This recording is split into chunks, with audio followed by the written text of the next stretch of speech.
don't think that enough of us talk about, because we're like, oh, okay, well, I mean, the record label, we signed to the record label so they could do what they want with the...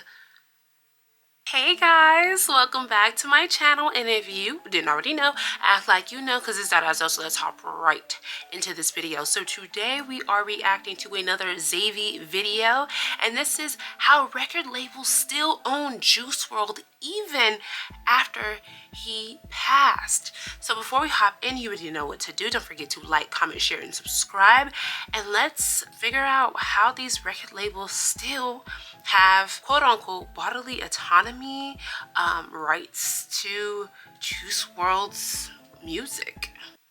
Alright, so Juice WRLD just had an album released posthumously. That means after he passed. And many of its fans absolutely hate it. Its reviews are also overwhelmingly awful. Why? Well, let me explain. Well, but first of all, for those of you that don't know, Juice WRLD was a very, very popular artist that tragically passed away a few years back. We're not going to get into how he passed away. That's not this video. We're going to get into what happened after. See, what happens when an artist passes away is record labels usually continue to release their music. Why? Well, because... Which is so scary. Like, there is something so phantom about that, and so like puppeteering about that. Don't think that enough of us talk about, because we're like, oh, okay, well, I mean, the record label, we signed to the record label so they could do what they want with the... No, you don't... it's weird. It's weird. Just like a lot of record labels will have different artists, they'll have them insured, life insurance, and then collect all the coinage after they pass.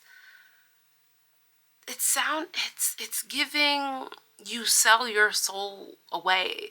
Not saying that your soul can be quantified or can be put at a certain value, but my goodness, how scary. Those record labels own that artist's music. Even the music that artist chooses not to release for one reason or another. Record labels are basically a giant scam. But regardless, what musicians usually do is they record a bunch of songs and they pick out which ones that they really like, and then they release an album. Now, those bunch of songs that they recorded, the throwaways, are just kind of sitting there. If y'all remember, Kendrick Lamar released an album called To Pimp a Butterfly. It was so good that many people, namely LeBron James, said, yo, where are the throwaways? Because people figured those probably hit too. And because LeBron asked, Kendrick Lamar said, screw it. He released the throwaways in like another album. So as you can imagine, even when a musician passes, they still have a bunch of songs recorded. Again, those songs are owned by the record label. So they say, hey, hold on. We just want to release these songs as another album. But fans are going to buy it anyway because they miss the artist. And this has happened to almost every musician who has passed away. But now listen to this next part closely. Some musicians record more songs than other musicians. XXXTentacion, Notorious B.I.G., John Lennon, they all had albums reach the Billboard Top 200 when they passed away. Tupac had 7 albums reach the Billboard Top 100 when he passed. So that goes to show you how many songs he recorded. This is a record label's gold mine, an artist who records a bunch of songs and who's beloved by fans. Michael Jackson, Prince, I was literally thinking about Michael Jackson, because I'm pretty sure after Michael Jackson passed, years later, Drake had sampled something that was unreleased, and oh my gosh, it don't matter to me. It don't matter to me what you say. I'm pretty sure that was unreleased. Come on, y'all let me know if I'm wrong though in the comment section. You know, I'm never I'm never that person. Let me know when I'm wrong. For you. In fact, Sony paid Michael Jackson's estate $250 million so they can release some of his posthumous albums. Prince, $150 million. His estate was battling back and forth. 6-year legal settlement, all to get the rights to release some of his music that maybe he didn't want to release. Juice WRLD is one of these artists. An artist beloved by fans and an artist who recorded a lot of music. And I mean a lot. Why? Because Juice WRLD freestyled on most of his songs. I'm sure many of you have seen Juice WRLD freestyling for hours upon hours straight on radio shows. It's just something that's ingrained in him. He can open his mouth and he can make an album. Record label said, oh boy. he passed away. Mm. They still say, oh boy. Because again, they have full control over his past catalog. He can't argue with them saying, no, I don't want to release this song, that song. They can release whatever they want. Because when an artist usually gets to around Juice WRLD's height, when they start understanding the music industry a lot better, they start realizing themselves, wait, what is a record label really, really doing for me? They start getting into little battles with their record label, especially when it comes to album release time. Because what usually happens is a record label will walk in after you finish your album, your hard-earned work, you're like, the fans are going to absolutely love this. Record labels be like, okay, take that song out, take that song out, take this song out, put this one in. That's how they think they're going to make money. They think they know your fans a lot better than you do. Because they're looking at data. So usually artists argue with them like, no, I'm going to put this song in. They're fighting for their lives, for their album. What does Lisa Ray say? Holding it inside and pretending I am 100% fabulous will only hurt more. So here it is. Today, I feel like a toilet. Damn, sis, I'm sorry. I'm going to be brave and talk about it. You are not alone. We can talk about our worries and our tears. It's not embarrassing to speak out. It is brave. Hashtag call on me. Oh, I didn't know. Does she make music? I didn't know that she made music. Oh, as in Ray from Escapism. I thought Lisa Ray. Bruh. Lisa Ray is the actor, and Ray is the pop artist from London. Pop artist / R&B artist from London. Ugh.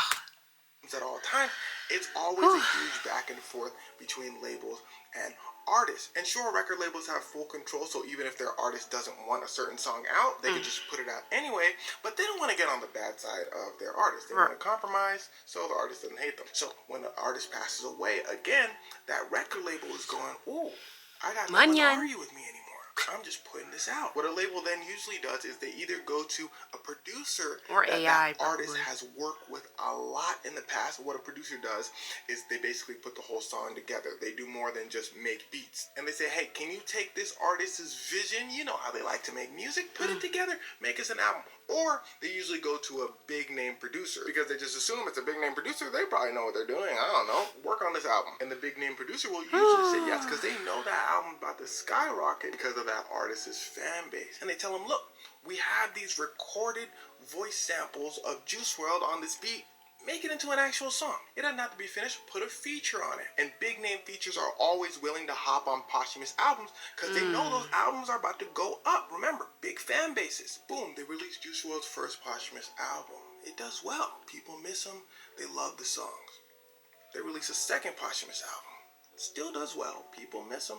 They love the songs. But here's the thing. As they keep going through his catalog, they're going to get less and less songs that are complete and songs that they can work with. And the reason for this is, listen to this next part closely. The more an artist likes a song, usually, in general, the higher the chances that they're going to complete the song. Okay, so most of the time, the better songs are already finished. Right. If an artist doesn't really like a song, doesn't really feel the song, they might stop like halfway. Right. And a lot of times when the artist doesn't really like the song, the fan probably won't like the song, right? On top of that, in a lot of posthumous albums, there's poor quality songs because an artist is just kind of playing around. They're not focused like recording in a soundproof room. Right. They're just trying things out. They might record an official version some other time in a full-on soundproof room. But if they pass without recording that official version, then the label will just take whatever they recorded, tell the producer, hey man, make this sound better, and just release it. That's why you might hear a lot of poor quality songs in posthumous albums. So they announced this third album, The Party Never Ends. People go, bro, it's been a few years. Now people are onto the scheme. His fans enjoyed the first two albums. It felt like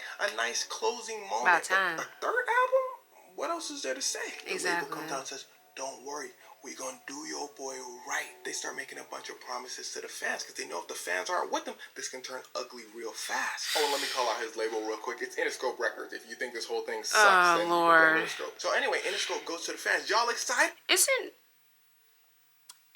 Kendrick Lamar also under Interscope? Not to say that, he's part of this big scheme or anything like that. That's not where I'm going with that. It's just like, a little light bulb turned on. It was just like, connection. But, yeah. They go. Interscope says, stop. Y'all excited? Let's go. Pitchforks at your door. Anyway, they release it. And from what I've seen, generally, it's okay. And that's the problem. Because they announced that this is Juice WRLD's last album. So the fans are saying, yo, they didn't do him you right. gave us those first 2 albums. That was a nice end to the legacy. This third one, if y'all are saying this is the final one, scrub it. Scrub it from the internet. Encapsulate everything Juice WRLD and really give that last album feel. The record label grabbed a bunch of songs, smash them together, just for a money grab. One thing for sure, for certain, the record label just does not care. They would have released a recording of Juice WRLD straight up just barking, as long as they get their millions, which they will get. They're not trying to have this go #1 or anything. They just want those fans to spend some dollars, milk what they can, whatever. And remember, they own his music for life. So I would not be surprised if they release another album saying, okay, this is the final album. Because what do they have to lose? They're gonna make money regardless. And that's the saddest part about posthumous albums. These artists might not want these songs released. Right. But for obvious reasons, they have no say. Especially artists like Prince and Michael Jackson, who were deeply connected with their music. And they fought hard to own most of their music. Yeah, that's did. why Michael Jackson, Prince fans constantly get upset at both of their estates, because posthumous albums seem to go directly against the wishes of Michael Jackson and Prince. But that being said, back to Juice WRLD, no one quite knows what his wishes are. So the label just took advantage of that, saying, we're going to release these in his memory. It's what he would have wanted, maybe. And then, well, they grabbed some producer, compiled some songs, throw it out. All that being said, to me, man, the whole thing feels kind of scummy, doesn't it? It sure is. It's definitely scummy. It's definitely puppeteering with the spirit of this talented individual that left this earth well too soon. And it's weird. It's weird. Like, especially when I was basically giving an example of one song that I have assumed is after Michael Jackson passed, the "It Don't Matter to Me." I'm pretty sure that's the one that Drake had sampled for one of his songs. And it just, although it was so nice and refreshing to hear MJ again and on a new track, it was something that was very odd about it. Very, very odd about it. And it didn't really feel right, you know? But I do just encourage people, especially if you don't want to support these labels doing that, to speak out. Hold your pitchforks at the front door, not literally, figuratively, okay? And voice your opinions, because your opinions do matter, especially if you really enjoyed this artist. Like, let them know that they're doing a shit job. Yeah, so yeah, let me know what you guys thought about this video down below. Don't forget to like, comment, share, and subscribe. And I will see you guys in the next one. Bye!